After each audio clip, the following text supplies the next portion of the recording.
께서 기뻐 받아주신 줄로 믿습니다. 할렐루야.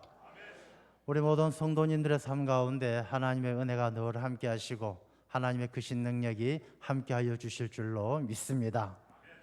오늘 본문의 말씀은 요한계시록의 말씀입니다. 우리 요한계시록 그러면 우리 성도님들도 좀 뭔가 난해하다, 참 어렵다 이렇게 생각드는 것이 요한계시록의 말씀입니다. 이 요한계시록의 말씀이 왜 난해하고 또 주시는 말씀의 의미가 무엇인지 오늘 이 말씀을 통해서 함께 나누고자 하는데, 이 요한계시록은 성경 가운데 가장 마지막에 있는 성경입니다. 제일 처음에 창세기가 있고 마지막에 요한계시록이 있습니다. 이 요한계시록이 쓰여진 목적은 요한계시록 1장 1절에 이렇게 기록을 하고 있습니다. 하나님이 그에게 주사 반드시 속히 일어날 일들을 그 종들에게 보이시려고 그의 천사를 그 종 요한에게 보내어 알게 하신 것이라. 그러니까 이 요한계시록은 하나님께서 앞으로 장차 반드시 일어날 일을 그의 종들, 백성들, 하나님의 백성들이 다 알게 하시려고 사도 요한에게 보내어서 사도 요한에게 계시를 통해서 알게 하신 것이다. 그런 말씀이 바로 요한계시록의 기록의 목적입니다. 이 요한계시록은 하나님께서 우리 모두가 이 계시록을 통해서 하나님께서 반드시 이루어 가실 일을 알게 하시는 거예요. 자, 창세기는 하나님께서 천지를 창조하시고 보시기에 좋았더라, 하나님의 영광을 드러낼 만큼 보시기에 좋았더라, 그런 세상을 창조하셨어요. 근데 사람들이 불순종하고 사람들의 탐욕이 하나님과 점점 멀어지면서 죄를 짓고 에덴 동산에서 쫓겨나고, 그리고 사람들의 탐욕의 역사가 결국 하나님과 멀리 떨어지면서 이 죄악이 가득한 세상이 되어버린 것입니다. 그 가운데 예수님께서 이 땅에 오셔서 인류에게 구원의 문을 열어주셨고, 근데 예수님을 잘 믿는 자들은 구원받지만 그렇지 못한 자들은 또 지옥 형벌을 피할 수 없는 것이 이 하나님의 구원의 역사 가운데 있습니다. 창세기에서 시작되어졌던 것이 요한계시록 이 마지막에 와서는 하나님의 영광이 어떻게 회복되어지는지, 하나님의 나라가 어떻게 이루어지는지 이 요한계시록은 기록을 하고 있는 것입니다. 그런데 이 요한계시록이 읽어보면 우리가 이해하기 어려울 정도로 좀 어려운 이유가 뭐냐? 그것은 그 시대적인 상황과 연결되어져 있습니다. 자, 이 요한계시록은 언제 기록되어졌느냐 하면 AD 95년경에 기록되어졌습니다. 우리가 역사를 나눌 때 BC와 AD로 나누잖아요. 이 BC는 Before Christ, 예수님 오시기 전이고, AD는 Anno Domini, 라틴어로 주님께서 오신 이후가 되는 거죠. 그러니까 예수님께서 오신 후에 95년이 지나서 요한계시록이 기록된 것입니다. 자, 예수님은 태어나시고 30년 동안 사시다가 3년 동안 공생애를 하신 후에 33세에 부활 승천하셨어요. 그럼 예수님께서 떠나신 후에 33년부터 95년이니까 한 예수님 떠나신 후에 60년 후에 이 말씀이 기록된 것이죠. 자, 그러면 그 시대는 어떤 상황의 시대였을까? 여러분, 이스라엘이라는 나라는 지금도 전쟁 중이죠. 하마스하고 전쟁하고, 어제는 보니까 이스라엘이 예멘을 폭격을 했더라고요. 예멘을 폭격해서 이 이스라엘은 그 역사가 처음부터 끝까지 지금까지 전쟁이 끊어지지 않는 전쟁의 나라예요. 이스라엘은 항상 전쟁의 소용돌이 속에 살아왔습니다. 팔레스타인이라는 그 지역 자체가 뭐 유럽과 아프리카와 이 아시아의 한 가운데 있어서 그 길목에 있어가지고 전쟁을 피할 수 없는 그런 위치에도 있었지만, 또 그 가운데 하나님께서 섭리하신 일도 있었던 것이죠. 그래서 예전 고대 사회의 이스라엘은 북이스라엘이 아수리에 멸망당하고 남유다가 바벨론에 멸망당하죠. 바벨론에 멸망당했다가 페르시아 제국이 일어나면서 고레스 왕에 의해서 이 이스라엘 백성들이 포로에서 돌아옵니다. 돌아와서 예루살렘으로 돌아와서 예루살렘 성전도 재건하고 예루살렘 성도 재건을 합니다. 그러나 그것이 예루살렘 성벽과 예루살렘 성전을 재건했다고 해서 온전한 나라를 세웠던 것은 아닙니다. 이 포로에서 돌아왔지만 그렇게 독립국가를 이루기 위해서 노력을 했지만 잠깐 주권을 찾았다가 또 금방 침략당하고 빼앗기고 바샤 제국의 페르시아 제국에게 지배받다가 또 좀 지나서 알렉산더 제국의 지배를 당하다가 그리고 좀 지나다가 로마 제국의 지배당하다가 끊임없이 지배당하는 그런 이스라엘 땅이었죠. 그래서 오늘 본문의 말씀에 나오는 예수님께서 이 땅에 오셨을 때는 로마가 지배할 때입니다. 이 로마가 지배를 하면서 이스라엘 백성들을 핍박하니까 이스라엘 백성들이 메시아가 오기만을 기다리는 거예요. 근데 예수님께서 오셨어요. 이스라엘 백성들이 그 메시아가 자기들을 로마로부터 독립시켜줄 이스라엘의 왕인 줄 알고 환영했다가 그 이스라엘의 왕이 아니라는 사실을 깨달아 알고 예수님을 십자가에 못 박아 죽게 만들잖아요. 대제사장과 서기관들, 예루살렘 성민들이 예수를 십자가에 못 박아라 소리 지를 때 빌라도 총독이 십자가형을 선고하고 예수님께서 십자가에 못 박히게 되는 것입니다. 근데 사실 거기에 어떤 배경이 있느냐 하면은 이스라엘 백성들이 나라를 잃고 나서 끊임없이 독립운동을 계속 해왔어요. 독립운동을 계속 해오고 예수님 당시에도 열심당이라는 그런 독립운동하는 사람들이 있었던 것이죠. 근데 예수님께서 이스라엘 백성들이 예수님을 왕으로 추대하려고 하니까 로마에서는 겁이 덜컥 났어요. 야, 정말 이스라엘 백성들이 예수님을 왕으로 삼아서 반란을 일으키면 어떡하나, 이런 두려운 마음에 예수님을 십자가에 못 박도록 내어주는 그런 한 원인도 된다는 것입니다. 그래서 예수님께서 돌아가셨어요. 예수님께서 돌아가시고 부활하시고 승천하신 후에 남아있는 제자들은 마가의 다락방에서 모여 기도합니다. 기도하는 중에 성령께서 임재하여서 이 모였던 120명의 성도들이 능력을 받고 이제 교회를, 복음을 전하면서 교회를 세우기 시작합니다.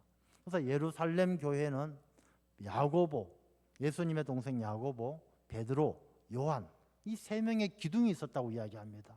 이 세 명의 지도자들의 중심이 되어서 예루살렘 교회가 세워지고, 이 예루살렘 교회를 중심으로 안디옥 교회가 세워지고, 수리아 안디옥 교회 세워지고, 막 교회가 세워지는 그런 과정에 있었습니다.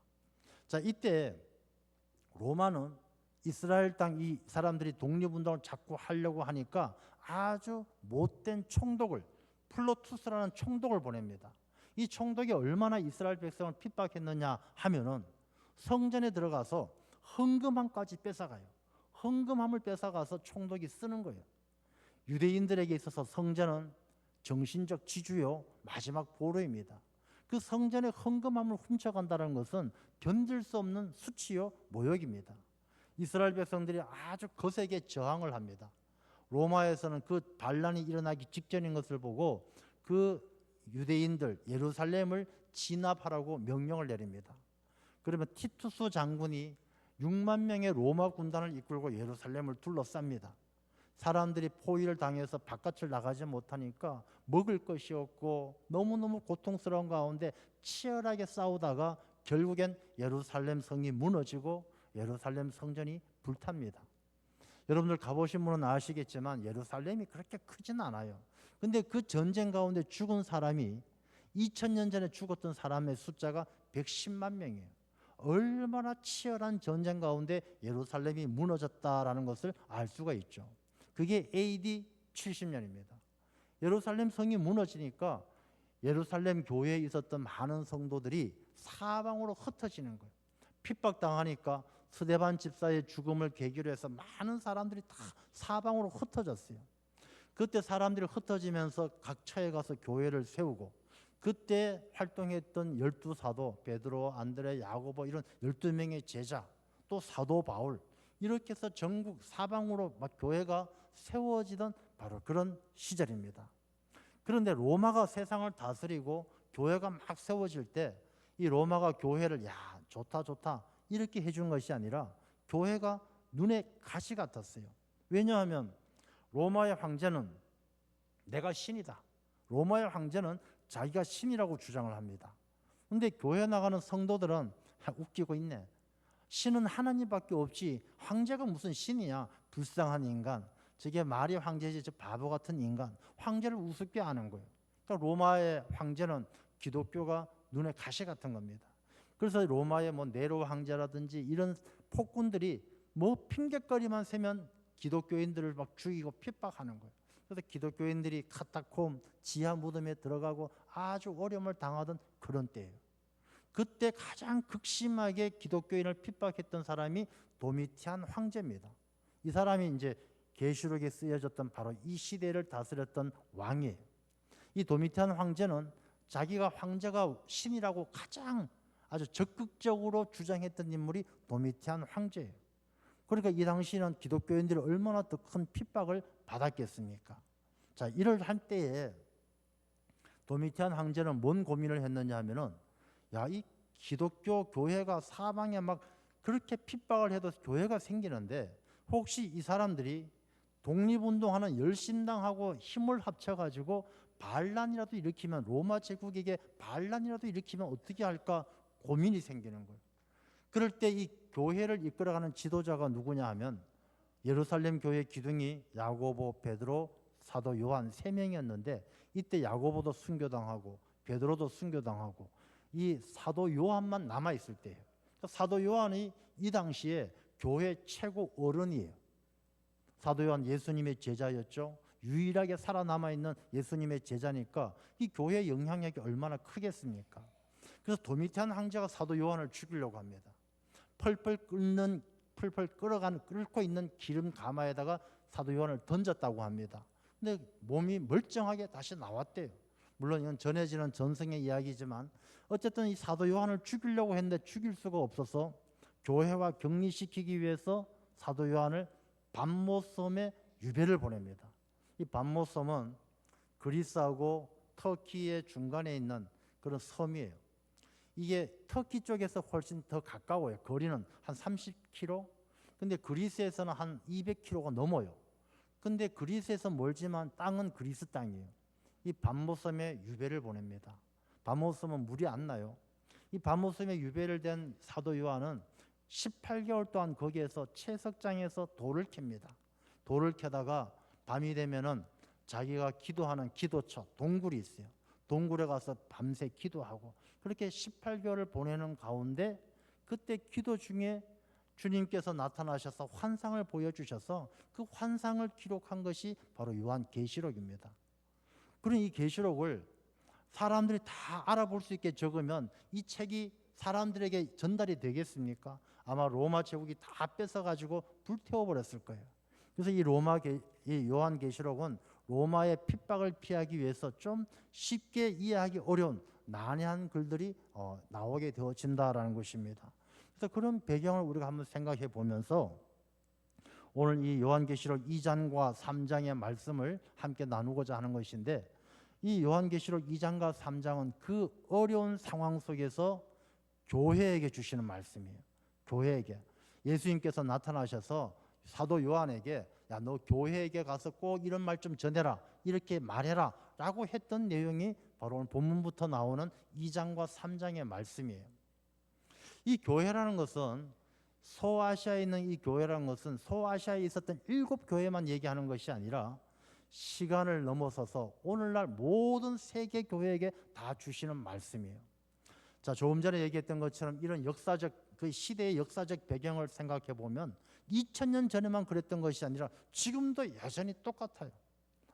이스라엘이 하마스하고 예멘하고 전쟁하고 러시아가 우크라이나하고 전쟁하는 그 배경에 보면 이 약육강식의 그런 역사의 흐름이 지금도 계속되는 거예요. 여러분, 사람들의 역사는요, 어느 것 하나 자기의 이익을 구하는 싸움이 아닌 것이 없어요. 다 자기의 이익을 구하고 자기 나라 국익을 구하고 약자가 강자에게 잡아먹히고 그런 세상이 2000년 전에 끝난 것이 아니라 지금도 계속되고 있는 이 시대적 상황과 지금하고 별반 차이가 없어요. 그러면서 이때에 이 교회에 주시는 말씀은 우리가 살아가는 이 시대, 국제 정세를 보더라도 힘센 나라, 큰 나라가 작은 나라 지배하고 누르고 이런 것들이 계속되어지는 이 시대에 정말 교회가 교회다운 교회가 되기 위해서는 어떻게 되어져야 하나, 그 말씀을 오늘 본문에서 하고 있는 것입니다.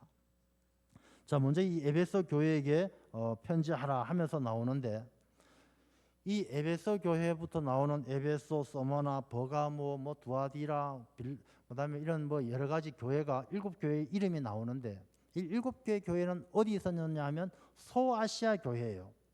소아시아는 지금의 터키 지역입니다. 터키 지역은 유럽과 아시아가 나누어지는 데가 바로 터키예요. 이스탄불에 가면은 이스탄불의 앞에 흐르는 그 해협이 보스포러스 해협이 있잖아요. 이 보스포러스 해협을 따라서 왼쪽 서쪽은 유럽, 동쪽은 아시아예요.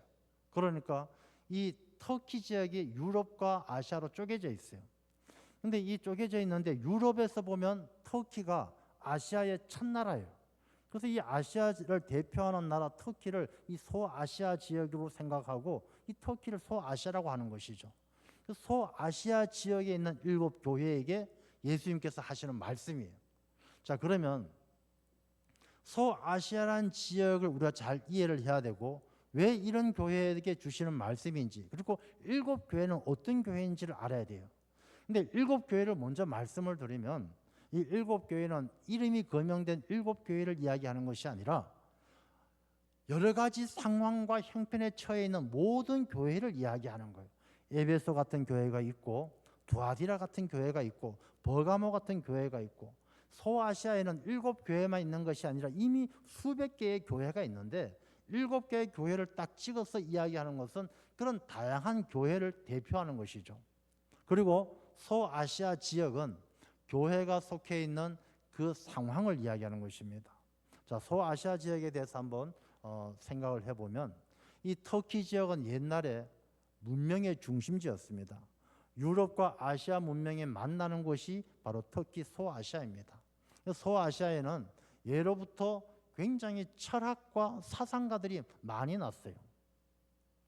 이 아리스토텔레스가 이야기한 철학의 아버지라고 이야기하는 사람이 탈레스입니다.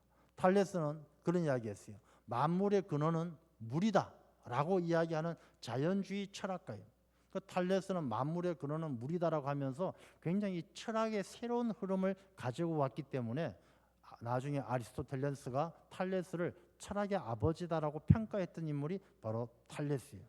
이 탈레스는 이 밀레투스라는 곳에서 태어났고 그곳 출신이에요. 그래서 탈레스를 따르는 사람을 밀레투스 학파라고 이야기하는데 사도 바울이 에베소 교회에서 복음을 전하다가 도망가고 떠나면서 밀레도에서 에베소 교회 장로들을 불러가지고 이별하는 장면이 사도행전에 나옵니다. 그 밀레도가 바로 밀레투스예요. 그러니까 이 소아시아 교회가 이 철학의 아버지였던 탈레스가 태어났던 곳, 그러니까 주전 한 7세기니까 예수님 오시기 훨씬 전의 일이죠. 뿐만 아니라 이곳에는 우리가 아는 수학 시간에 여러분들 기억하실지 모르겠어요. 피타고라스의 정리 그런 게 있어요. 이 직각삼각형의 두 변을 A라 B라 하고 B변을 C라고 하면 다 잊어버렸죠. A제곱 플러스 B제곱은 B변 C제곱과 똑같다. 뭐 피타고라스 정리가 나오죠. 이 피타고라스가 바로 이 사모스섬 소아시아 사람이에요. 수학자이고 철학자이고 이 사람이 얼마나 이 법치 모든 만물엔 원칙이 있다고 밝혔던 사람이 피타고라스잖아요. 그래서 이런 철학자들이 이곳에 너무 많이 나오는 거예요. 아리스토텔레스가 그리스 사람이었지만 나중에 노년에 학교를 세우고 후진을 양성했던 곳이 바로 이 터키 소아시아 지역이에요. 의학의 아버지 히포크라테스 이곳 출신이에요. 이솝 우화 이솝도 이곳 출신이에요. 여러분 이것만 딱 생각해 보면 이 소아시아라는 지역이 얼마나 많은 철학과 사상들이 만연되어져 있는가를 알 수가 있죠. 그 가운데 교회가 세워지고 그 가운데 교회가 세워졌다는 것은 이미 교회 안에 많은 이 세상의 철학과 세상의 이상한 논리들이 교회 안에 들어와서 이 교회가 참 어려움을 겪고 있는 그런 상황이다라는 것을 짐작할 수 있는 것이죠. 여러분 그게 이 소아시아 지역만 그런 것이 아니라 지금도 마찬가지예요. 여러분 지금도 교회 안에는 많은 이 세상의 철학과 세상의 이념들이 교회 안에 흘러 들어와요. 세속주의. 이 교회라는 곳이 하나님 중심이 되어야 되고 판단 기준이 하나님께 영광이 되느냐. 우리 이것이 판단 기준이 되어야 되는데 언제부터인가 교회 안에서도 세속주의가 들어와서 야 이거 플러스 마이너스 계산해서 이익이 되느냐 안 되느냐 그걸 따지기 시작하는 거예요. 사람을 전도를 해도 야 10만 원 들여가지고 한 명쯤 전도한 건 할 수 있는데 100만 원쯤 들여가지고 한 명 전도하는 건 차라리 전도 안 하는 게 낫지 않냐. 이 세속주의가 들어와 있는 거예요. 하나님 보시기에는 한 영혼이 천하보다 귀한데 세속주의가 들어와 있다 보니까 돈으로 따지는 거예요. 야, 한 사람 전도하려고 뭐 선물도 하고 홍보도 하고 하기 위해서 한 사람 앞에 100만 원씩 들어가면서까지 한 명 전도할 필요가 있느냐라는 생각이 성도들 머릿속에 들어와 있는 거예요. 그것뿐이겠습니까? 혼합주의, 뭐 자유주의, 다원주의라는 거 있잖아요. 혼합주의. 우리가 산 꼭대기에 올라가는 길이 하나밖에 없겠습니까? 등산로가 얼마나 많습니까? 현대인들은 그렇게 이야기합니다. 기독교인들은 너무 배타적이야. 자기 길만 맞대. 산 꼭대기에 올라가는 길은 A 코스도 있고 B 코스도 있고 C 코스도 있고 예수님을 믿어도 되고 석가모니 믿어도 되고 공자 믿어도 되지. 꼭 자기만 예수님만 믿으래. 세상은 그렇게 이야기해요. 그런 다원주의가 교회 안에 들어와서 야, 교회가 이렇게 배타적이 돼서는 안 된다. 그냥 세상에 다 수용해야 된다. 뭐 제사 드릴 수 있는 것이지. 뭐 귀신 있다 그러면 있는 거지. 다 수용하다 보니까 이 교회가 교회답지 못한 거예요. 자유주의 막 마음대로 하고. 그 소아시아 교회에 수많은 철학과 이념들이 들어와서 교회를 어지럽히는 것처럼 지금도 교회 안에 세속주의, 다원주의 이런 것들이 들어와 교회가 교회답지 못하게 하는 그런 일들이 일어나는 가운데 우리가 이 말씀을 잘 생각해야 됩니다. 자, 예수님께서는 이 요한계시록을 통해서 보여주시는 모습이 7교회마다 나타나는 모습이 틀려요.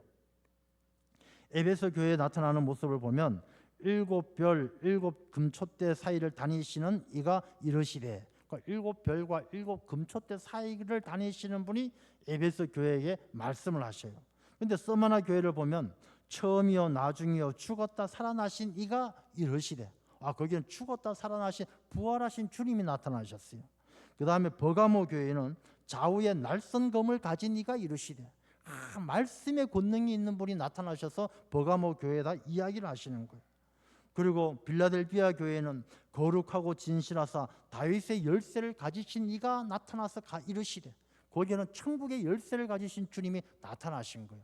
이게 무슨 차이입니까? 예수님은 동일하시고 한 분이시지만 교회마다 예수님께서는 다 나타나셔서 역사하시는 방법은 다 다르다는 거예요. 교회가 다 똑같을 수 없어요.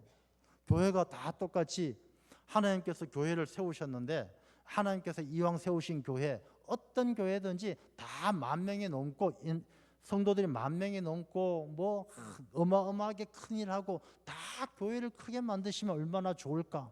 그렇지 않다는 거예요.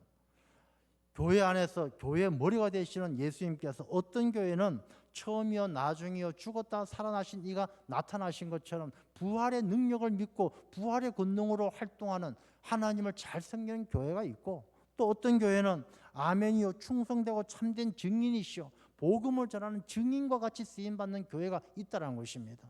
그래서 이 말씀은 이 교회는 예수님께서 교회의 머리가 되시는데 다 저마다 다른 모습으로 나타나시지만 그 예수님은 한 분이시고 그분이 동일하게 7교회 하시는 말씀이 뭐냐 하면, 내가 내 행위를 아노니. 교회는 예수님께서 머리가 되시고 그 시대적 아픔 속에, 그 역사와 철학 가운데 혼란 속에 예수님은 교회 가운데 다 지켜보고 계시고, 그 지켜보고 계시면서 7교회를 향해서 예수님께서 말씀하시기를, 야, 너 참 잘했다, 칭찬도 하셔요.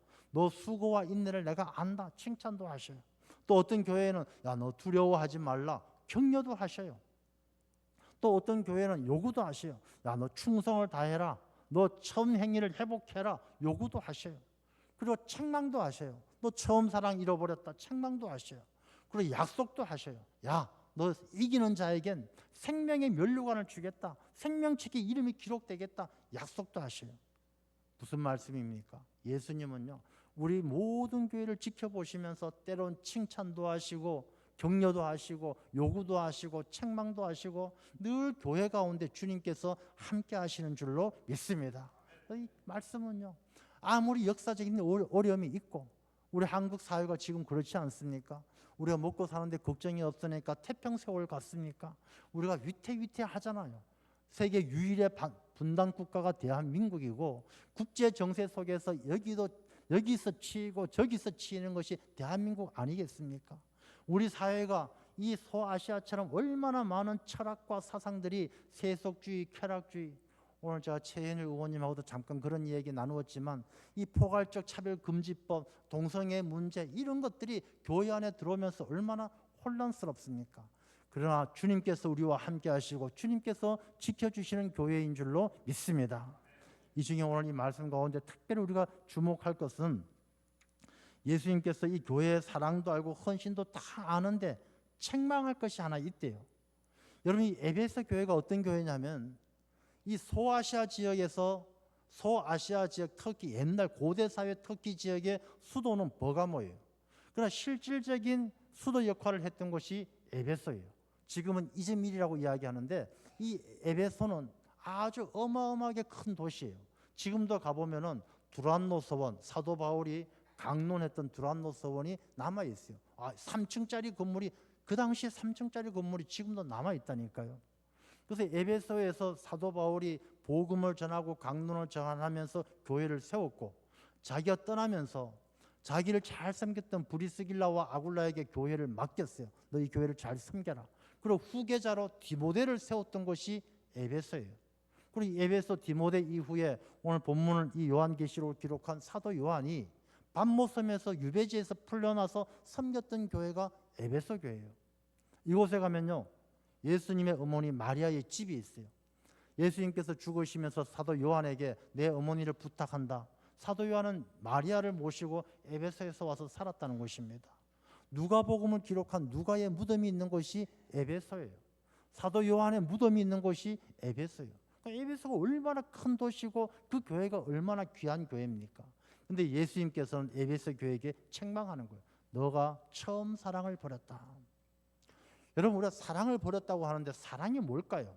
우리가 사랑 누가 말했나? 사랑 많이 하잖아요. 근데 사랑이 뭐예요? 야, 나 너 좋아 죽겠어. 이게 사랑입니까? 야, 너 원하는 게 뭐야? 먹고 싶은 거 다 사줄게. 사랑입니까? 이 사랑이 과연 무엇일까요? 저는 사랑은 삶의 중심을 이동하는 게 사랑이라고 이야기합니다. 그럼 내 자신을 사랑하던 사람이 나보다 저 사람이 더 사랑스럽고 하면 내 삶의 중심이 그 사람에게 이동하는 거예요. 우리가 부부가 결혼할 때도 성경 말씀에 보면 뼈 중에 뼈요 살 중에 살이다라고 고백하잖아요. 야, 내 아내가 내보다 더 사랑스럽고 내 삶의 중심이 아내에게 이동되어져서 아내가 행복한 게 내가 좋은 것보다 더 좋아. 아내가 기쁜 게 내가 기쁜 것보다 더 기뻐. 그게 사랑이란 것이죠.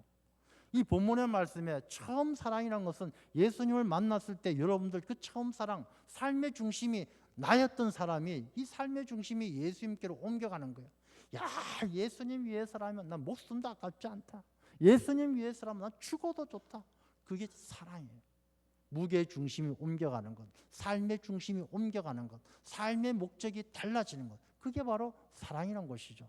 근데 처음 사랑을 잃어버렸다는 것은 내가 예수님을 사랑해서 무게중심, 삶의 중심을 예수님에게 두었던 사람이 그 중심이 다시 슬그머니 내게로 돌아왔다는 거예요. 이 에베소 교회가 처음에는 주님을 위해서 죽도록 충성하겠습니다. 예수님의 영광을 위해서 나는 죽어도 좋습니다. 그 처음 사랑이 이때가 95년이 되니까 에베소 교회가 창립된 지가 한 40년도 지난 시간이에요. 40년의 세월이 지나면서 그 처음 사랑이 자기에게로 돌아왔어요. 내가 중심이 됐어요. 내가 교회 일을 해도 예수님 기뻐하는 것보다는 내가 칭찬받고 내가 인정받는 게 좋아서 교회를 섬기는 거예요. 어디 가서 열심히 봉사하는 것도 예수님을 기쁘게 하는 것보다 내가 열심히 봉사하니까 표창장도 주고 뭐 사람들도 알아주고, 이게 은근히 자기도 모르는 사이에 삶의 중심이 예수님에게 건너갔던 그 사랑의 중심이 내게로 돌아와 있었던 것이죠. 그래서 예수님께서는 너희가 처음 사랑을 잃어버렸다, 그렇게 말씀하는 거예요. 고린도전서 13장 1절과 2절의 말씀을 보면요, 같이 한번 읽겠습니다. 내가 사람의 방언과 천사의 말을 할지라도 사랑이 없으면 소리나는 구리와 같고 꽹과리가 되고, 내가 예언하는 능력이 있어 모든 비밀과 모든 지식을 알고 또 산을 옮길 만한 모든 믿음이 있을지라도 사랑이 없으면 내가 아무것도 아니요. 여러분, 사랑이 없으면 아무것도 아니래요. 교회 안에서요, 아무리 막 교회가 개혁되어져야 됩니다, 한국 교회가 열심히 개혁되어져야 됩니다 소리 질러도 그 소리 지르는 가운데 사랑이 없으면 아무것도 아니래요. 이 모든 교회는요, 내 삶의 목적이, 삶의 중심이 주님에게 옮겨지지 않고 내가 인정받고 내가 각광받고 내가 스포트라이트를 받으면서 내가 영광을 얻기 위해서 개혁을 외치고 뭐 소리 부르짖는 것, 아무것도 울리는 꽹과리 같다는 것이에요. 주님을 사랑하는 마음이 없으면 아무것도 아니란 것입니다. 믿음, 소망, 사랑 중에 그 중에 제일은 사랑이라. 예수님을 사랑하는 마음이 없으면 아무것도 아니란 것입니다. 로마서 13장 10절의 말씀을 보면 같이 읽겠습니다. 사랑은 이웃에게 악을 행하지 아니하나니 그러므로 사랑은 율법의 완성이니라. 율법의 완성이 뭐냐면요, 율법에 보면은 뭐 안식일에 일하지 말라, 살인하지 말라, 간음하지 말라, 뭐 하지 말라, 하지 말라 많잖아요. 그 모든 율법을 다 때려 엎쳐도 내 삶의 중심이 예수님에게 넘어가서 예수님 사랑하는 것을 따라올 수 없다라는 거예요. 예수님을 사랑하는 것이 모든 율법의 완성보다, 율법 다 때려 엎친 것보다 예수님에게 삶의 중심을 두고 사는 게 더 귀하고 하나님께서 기뻐하시는 삶이라는 것을 말씀하고 있는 것이죠. 그런데 그 사랑이 없으면 내 모든 삶의 중심이 예수 그리스도에게 가지 않고 처음 사랑을 잃어버렸다면 무엇을 해도 아무 소용없다는 것이죠. 교회에서 섬기고 행사하고 개혁하고 자랑하고 홍보하고 사랑이 없으면 아무것도 아니다라는 것입니다. 여러분, 우리가 사랑 없이도 할 수 있어요. 교회 생활. 여러분, 교회 나올 때 사랑이, 예수님을 사랑하는 사랑 없이도, 야, 내가 한 30년 다녔더니 권사 직분도 받았고 장로 직분도 받았고, 야, 권사니까 장로니까 목사니까 교회 가야지. 예수님 사랑하지 않고도 교회 나올 수 있어요. 그런데 예수님 보시기엔, 하나님 보시기엔 사랑 없는 것은 아무것도 아니라는 거예요. 여러분들 이 자리에 나와서 예배를 드려도 주님에게 내 삶의 무게중심을 옮겨드리지 않으면, 주님을 기쁘게 하는 삶을 살아가지 않는다라면, 자기 만족을 위해서 자기 습관을 따라서 나와서 예배 드린다라면 주님 보시기엔 아무것도 아니라는 거예요. 그래서 처음 사랑을 회복해라. 삶의 중심을 다시 주님께 두라는 거예요. 그래서 말씀은요, 너희가 처음 사랑을 어디서 잃어버렸는지 생각해보래요. 전교인 수련의 주제가 한적한 곳에서의 쉼과 기도예요. 왜 한적한 곳에서의 쉼과 기도를 우리가 해야 되느냐? 그곳에서 생각 좀 해보라는 것이죠. 우리가 신앙생활 분주하고 바쁘게 합니다. 우리가 살아가는 날들이 얼마나 바빠요. 그중에 신앙생활 합니다. 그러나 내가 처음 사랑을 잃어버린 것은 아닌지 우리가 생각해 보라는 것입니다. 어떤 부부가요, 너무너무 사랑해서 결혼했어요. 결혼한 지 얼마 안 돼서 아이를 낳았어요. 그런데 이 아이가 돌도 안 돼서 아파서 그만 죽었어요. 이 부부는 너무너무 슬프고 너무너무 아프고 서로 위로하면서 부둥켜 안고 울었어요. 그래서 한 10년을 더 살았는데 아이가 생기지 않는 거예요. 10년이 지나다 보니까 이 부부에게도 위기가 찾아와서 이제 이혼을 하고자 마음을 먹었어요.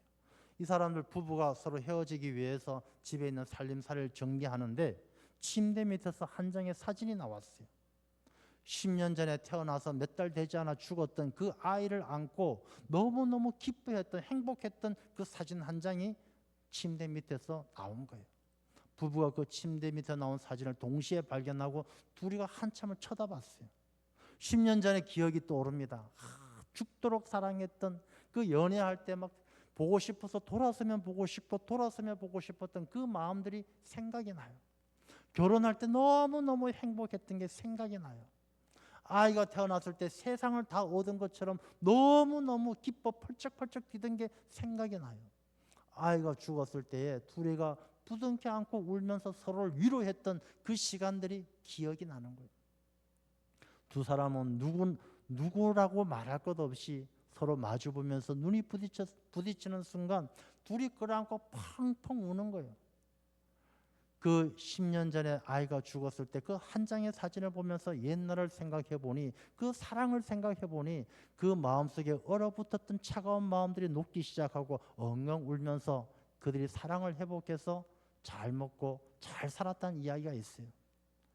여러분, 우리가 처음 사랑을 회복하지 않으면 우리 신앙생활 행복하지 않아요. 여러분들 교회 나와서 신앙생활 하는 게 행복하십니까? 교회 와서 예배 드리는 게 너무 좋아 죽을 지경입니까? 만약에 그렇지 않다면 여러분이 주님을 향한 처음 사랑을 어디서 잃어버렸는지를 생각해 보셔야 돼요. 그리고 그 잃어버린 사랑을 회복하지 않으면 우리의 삶은 기쁨이 없어요. 우리의 삶엔 주님께서 주시는 행복이 없다는 것입니다.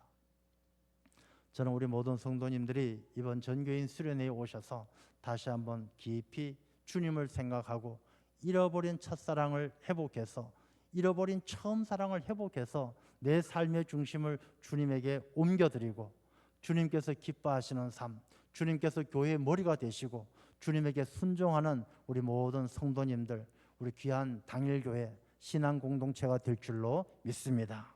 기도하겠습니다. 아버지 하나님 감사합니다.